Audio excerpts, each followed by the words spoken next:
Olá, eu sou Sidmir Moreno e este é o quadro Opinião Formada do nosso Conexão Verdade.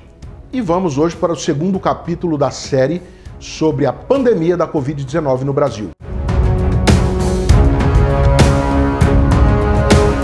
Durante muito tempo no Brasil, ouviu-se dizer que todo brasileiro era técnico de futebol, pois todos queriam palpitar sobre a seleção brasileira ou sobre os métodos usados no seu time do coração, no esporte mais popular do Brasil.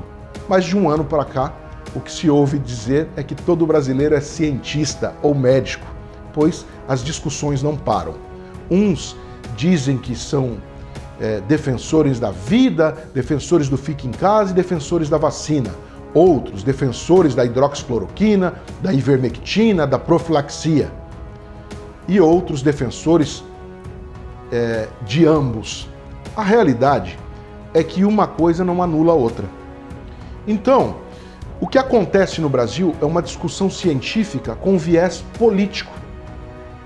Nós não podemos desprezar a experiência de médicos que alguns têm anos, outros décadas de experiência e que estão na linha de frente no combate a essa pandemia, a esse vírus que já ceifou a vida de mais de 440 mil brasileiros. Porém, muitos médicos defendem o tratamento precoce ou também o tratamento preventivo. O que se vale dizer é que eu fui me informar. Eu entrevistei médicos, farmacêuticos, cientistas, donos de laboratórios e profissionais de laboratórios para saber tudo aquilo que eles sabem e possam nos passar essa experiência para dizer como combater ou como pelo menos prevenir ou amenizar a transmissão do coronavírus ou os danos que ele causa uma vez que a pessoa esteja infectada. Precisamos entender que o tratamento precoce é uma coisa e a prevenção é outra.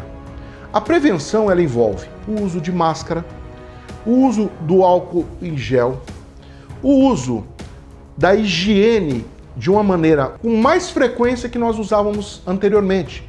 Hoje, em todo lugar que você puder lavar as mãos com água e sabão, lavar até os punhos, que você puder usar máscara, higienizar, lavar o rosto, é muito válido. Se você tiver que sair para trabalhar ou sair para fazer qualquer atividade nas ruas, você tem que estar sempre se higienizando.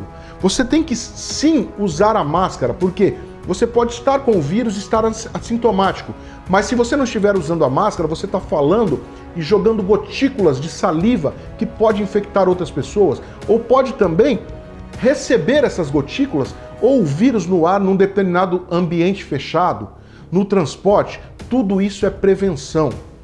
Para muitos profissionais médicos e até farmacêuticos, indicam a ivermectina como um preventivo. Isso não é uma palavra minha, são entrevistas que eu fiz e estudos que eu li.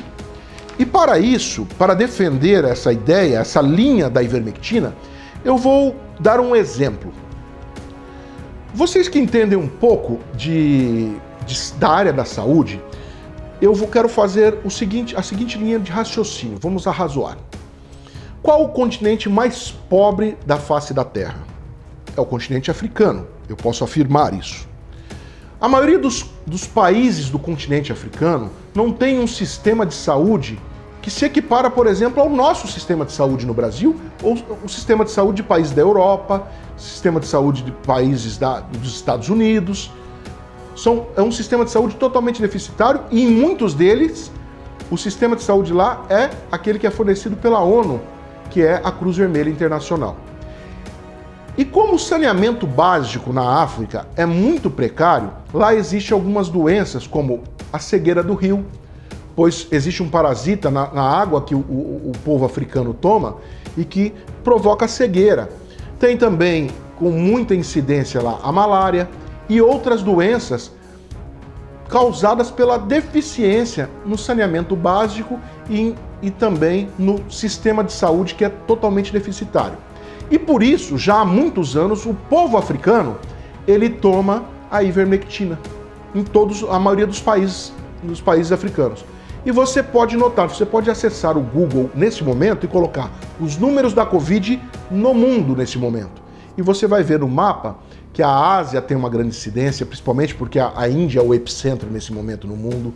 A Europa tem lá os números muito elevados, o próprio Brasil e a América do Sul. A América do Norte, os Estados Unidos é o país que tem o maior número de mortos nesse momento, tá? Se aproximando a 600 mil mortos, e que são países de primeiro mundo, Europa e Estados Unidos. O Brasil tem um sistema de saúde melhor que o da África, mas não sei se é coincidência, mas lá o povo toma a ivermectina e os números na África são bem reduzidos. Agora, isso pode ser uma coincidência. Porém, existem cidades no Brasil, como Porto Feliz, no estado de São Paulo, Rancho Queimado, em Santa Catarina, Chapecó, em Santa Catarina, mais recentemente, Birigui, no estado de São Paulo, Porto Feliz foi copiado por Sorocaba, e que fazem também a profilaxia, o uso da ivermectina como preventivo. Não coincidentemente, aí a gente já pode dizer que é uma comprovação científica, porque a ciência, ela trabalha com observação. Ela vai lá, pratica em um determinado indivíduo e vai observar como aquilo vai reagir. Comprovadamente nessas cidades, os números caíram. Mais recente é Birigui, no estado de São Paulo, na região de Araçatuba, em que alguns empresários se uniram, passaram a testar a população em massa e o número de internações caiu substancialmente. Tá? Nós temos essas informações e temos aqui contatos e entrevistas.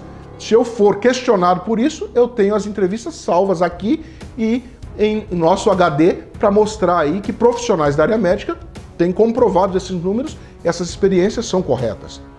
Alguns médicos, agora isso nós falamos de prevenção, agora nós vamos falar do tratamento precoce. O que é o tratamento precoce? O indivíduo adquiriu o vírus. E aí, os médicos experientes, que já têm uma experiência de mais de ano no combate, esses heróis que estão combatendo o vírus, ele percebeu que, o vírus tem um modus operandi. Seja a variante de Manaus, a variante europeia da Inglaterra, a variante indiana, o modus operandi é o mesmo. Ele pode ser um pouco mais agressivo ou mais transmissivo, mas começa ali com dor de cabeça, coriza, em alguns casos, tosse, e ele vai avançando. E tem 3 etapas. A primeira etapa, que são essas dores no corpo, tal como é uma virose, depois ele se instala na garganta e ele, na terceira etapa vai para o pulmão. E os médicos falaram, peraí, com esse modus operandi eu preciso usar tais medicamentos. Azitromicina em alguns casos, outros estão usando um antibiótico mais potente, vamos aplicar o zinco, alguns médicos a ivermectina e hidroxicloroquina, na sua dosagem correta. Aí vão dizer, mas e os mortos em Manaus? A dosagem, foi provada que a dosagem lá foi muito superior, e isso levou as pessoas a óbito. Isso aí são investigações que estão acontecendo e a gente recebe as notícias. Porém, médicos experientes estão oferecendo isso. Porém, há uma malandragem, pois muitos políticos, que eu não quero citar nome de A, B ou C, mas nós sabemos que existem políticos malandros, e também boa parte da imprensa que querem atingir o presidente, e aqui nós não estamos falando de política, não quero saber do governador ou do presidente, eu quero saber da saúde da população.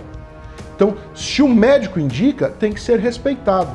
A maioria das entrevistas que nós vemos, as perguntas vão levando aquilo que eles se interessam em informar. Porque o presidente falou que a hidroxicloroquina, eu não quero saber o que o presidente falou, eu quero saber aquilo que médicos experientes receitam e que salva vidas. Essa é a nossa intenção, buscar informações que salvem vidas, tá? Porque no Brasil nós temos hoje 16 milhões de infectados, 15 milhões e 800 mil infectados. Nós temos 14 milhões de recuperados da Covid. Então isso foi uma experiência que médicos conheceram. Então eu tenho que respeitar a palavra desses médicos. Eu não tenho que respeitar o médico que diz aquilo que um determinado veículo quer ouvir. Eu tenho que respeitar o médico que obteve êxito no tratamento. E, infelizmente, 442 mil mortos, que dá 2,88% dos infectados vieram a óbito. Ou seja, o número de recuperados é infinitamente superior.